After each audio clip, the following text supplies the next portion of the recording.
Salut tout le monde, bienvenue sur Emitsu Rétro. Aujourd'hui, on va parler de ces dessins animés que nous avons eus principalement fin 90, début 2000, qui étaient adaptés de licences de films. Parce que entre la fin du Club Dorothée et le fait que les mangas étaient un peu persona non grata en France sur au moins les chaînes hertziennes, on a eu énormément de séries américaines. Or, les Américains à cette époque, faisait beaucoup de suites ou de spin-off de films à succès. Mais pas qu'à l'époque, ils en avaient fait quand même quelques-unes avant. Alors on va commencer, je vais essayer de faire quand même rapide pour enchaîner. Retour vers le futur, donc produit entre 91 et 92, diffusé à partir du 8 septembre 93 sur Antenne 2 dans l'émission Télévisateur 2. La série est une suite aux trois films, puisque nous voyons la femme de Doc Brand, Maria, et leurs enfants Jules et Verne. Et on continue à voir leurs aventures à travers le temps. Cette émission avait une autre particularité, le fait que l'acteur Christopher Lloyd participait à l'émission en réel, au début et à la fin de l'émission, et à la fin de l'épisode. Et à la fin de l'épisode, il expliquait le principe scientifique qui était vu dans l'épisode. C'était donc une série éducative avec sur les licences autour du futur.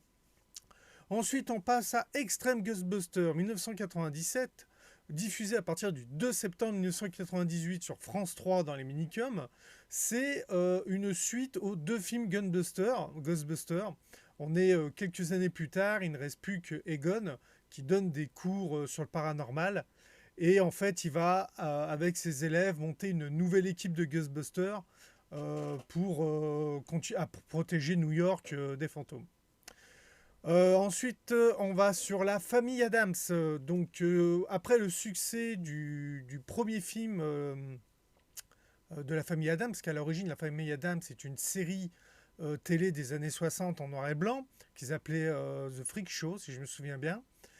Donc la série a été produite de 1992 à 1993. Elle a été diffusée en France à partir du 16 décembre 1993 sur Canal+. Bon, après, elle est passée sur d'autres chaînes, hein, je vous rassure. Ils reprennent le thème musical du film de la famille Adams les personnages du film La famille Adams de l'époque. Ensuite, on va continuer avec les Contes de la Crypte, The Tales from the Script Show, produite de 1993 à 1994, diffusée en France à partir du 4 juillet 1994 sur Canal+. Puis ensuite, on le verra sur M6. C'est vrai que M6 Kid prendra le relais du Club Dorothée. C'est-à-dire que c'est une chose. Quand vous êtes né dans les années 80, vous avez grandi avec Dorothée. Quand vous êtes né dans les années 90, vous avez grandi avec M6 Kid. C'est bien souvent, c'est plus là. Donc c'est dessin animé, bon, c'est les Contes de la Crypte en dessin animé. Alors il faut savoir quand même que les Contes de la Crypte, à la série originale, parce qu'il y a eu après le dessin animé, oui pareil, ils avaient refait une série des Contes de la Crypte qui était diffusée très tard sur M6. Je me rappelle, c'était le samedi soir, c'était après la trilogie du samedi, tu avais les Contes de la Crypte.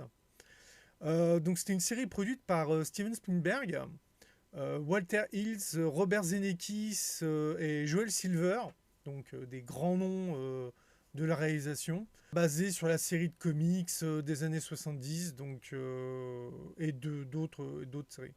Ensuite, on enchaîne avec Sauver Willy. Et oui, Sauver Willy a eu une adaptation en dessin animé produite de 1994 à 1995, diffusée en France à partir du 21 octobre 1995 sur France 2 dans l'émission Samedi Mat. En gros, c'est pareil, c'est le gamin qui veut libérer l'orque du parc d'attractions. Ensuite, on continue avec The Mask, The Animated Series, produite de 95 à 97, diffusée en France à partir du 1er juillet 96 sur Canal+, puis ensuite sur M6 Kids. C'est la version animée du film The Mask. Donc c'est pareil, c'est une suite, c'est les aventures de Stanley Increase qui met son masque et voilà. Pour continuer dans Jim Carrey, vous avez aussi S. Ventura, détective animalier, donc S. Ventura The Pet Detective, adapté du film Donc ça a été produit de 95 à 97, diffusé en France à partir du 24 septembre 97 sur M6 Kids. C'est des enquêtes de S Ventura. Donc voilà, là-dessus, pas grand-chose d'autre à dire. C'était marrant. À la même période, nous avons donc Men in Black The Series, produite de 1997 à 2001, diffusée en France à partir du 16 septembre 98 dans M6 Kids, où vous avez les aventures de J et K. Donc ça se passe entre le film 1 et le film 2, parce que dans le... alors non, ça se passe après le film 2, puisqu'il y a le retour de K. Parce qu'à la fin du film 1, K prend sa retraite et il revient dans le film 2. Donc le dessin animé se passe après le deuxième film. Robocop Alpha Commando 1998, diffusé en France à partir du 15 août 99 sur M6 Kids, c'est ce que je disais. C'est donc un dessin animé Robocop, donc toujours Détroit, OCP. Voilà, c'est Robocop, c'était sympa. Alors il faut savoir que ce n'est pas la première adaptation en dessin animé de Robocop. Il y en avait déjà eu une à la fin des années 80, mais apparemment elle n'a jamais été diffusée en France. J'ai trouvé que cette série existe, mais j'arrive pas à trouver plus d'informations que ça. Donc on va mettre un gros guillemet. Mais Robocop Alpha Commando, elle, a été diffusée en France. J'en ai un assez bon souvenir. Je trouvais ça sympa, mais sans plus. Ensuite, Godzilla The Series, produite entre 1998 et 2000, diffusée à partir du 8 septembre 1999 sur M6 Kids. Donc c'est une série qui fait la suite au film Godzilla de Roland Emmerich, celui avec Jean Reno, où là, un groupe de scientifiques collabore avec Godzilla, avec qui ils sont devenus potes, pour combattre les autres monstres qui viennent tout détruire sur la planète. The Mummy, The Animated Series, donc La Momie, produite entre 2001 et 2003, diffusée à partir du 1er septembre 2002 sur M6 Kids, je sais que je me répète. Donc à l'époque, on n'avait que 2 films, La Momie, donc c'est les films avec... alors je me rappelle plus du nom de l'acteur, c'est celui qui jouait dans Georges de la Jungle, je ne me rappelle plus exactement du nom, je vais le rajouter au montage. Donc ça se passe, cette série se passe même je sais pas s'il se passe pas même après la tombe de l'empereur là, parce que il a eu un enfant donc avec la fille du premier film et ils combattent Imhotep, donc un ancien pharaon égyptien. Donc voilà, ils le combattent et puis c'est surtout le gamin qui a plein de connaissances vu qu'il a grandi dans un monde d'archéologie. Sympa mais sans plus, hein, c'était pas... Evolution The Animated Series, produit en 2001, diffusé à partir du 14 novembre 2001 sur M6 Kids encore. Donc c'est une série qui est basée sur le film Evolution avec David Duchovny, le personnage principal de X-Files, où il y a une invasion extraterrestre et donc ils combattent cette invasion extraterrestre. Et du coup, ces extraterrestres sont évolués à partir de microbes, donc du coup, bon, enfin bref. Moi, ce que je me souviens du film, c'est qu'il y avait une histoire basée sur le sélénium. Et le truc, c'est que le sélénium ou le sébum, je sais plus, enfin, il y avait un truc là-dessus. Et enfin, pour finir, alors on va faire une petite dernière série, et celle-là, honnêtement, je ne l'ai jamais vue. Je l'ai découverte en faisant mes recherches pour cette vidéo. Donc du coup, il va falloir que j'aille trouver cette série, parce que du coup, je suis vraiment curieux.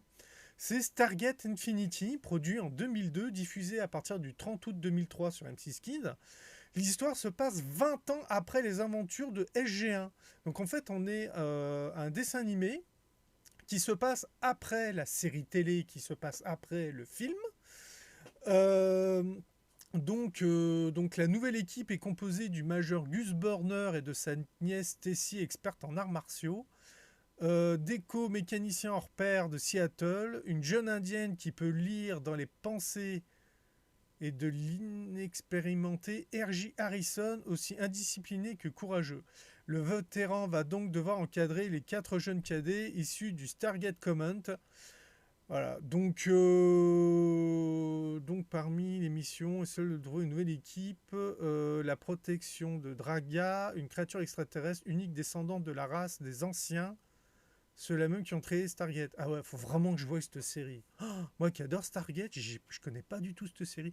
Ce qui se passe, c'est que à la début année 2000, bah déjà 2003, 30 août 2003, ouais, c'est quand je suis allé faire mes études à Grenoble de réparateur télé. Donc c'est vrai qu'à l'époque, en dehors de Yu-Gi-Oh! Et Pokémon, je regardais pas, je pouvais pas trop regarder, je regardais pas autre chose, parce que j'étais toute la journée en cours. Donc je regardais, si le soir, je regardais manga. À l'époque, il y avait Sayuki, c'était la première diffusion de Sayuki, si je me souviens bien à l'époque. Ouais, ouais, je suis complètement passé à côté de cette série, surtout qu'apparemment elle n'a pas été rediffusée. Donc c'est une série qu'il va falloir que je recherche. Ça sera tout pour cette vidéo. J'espère que cette vidéo vous a fait découvrir, comme moi, en faisant mes recherches, des séries que vous ne connaissiez pas. Je vous dis à bientôt pour une prochaine vidéo. N'oubliez pas le pouce bleu si vous avez aimé cette série. Un petit commentaire si vous voulez rajouter des séries adaptées de films ou de séries qui vous ont plu. Alors attention, parce que quand on fait des recherches, vous voyez des choses un peu aberrantes, comme par exemple quand vous dites oui, prenez les dessins animés Transformers, adaptés des films Transformers. Non, non, les films Transformers sont adaptés du dessin animé des années 80. C'est le dessin animé qui est en premier. Ou quand on vous montre tous les dessins animés issus du DC Comics ou des Marvel, c'est des adaptations de comics, pas des films qui ont suivi après.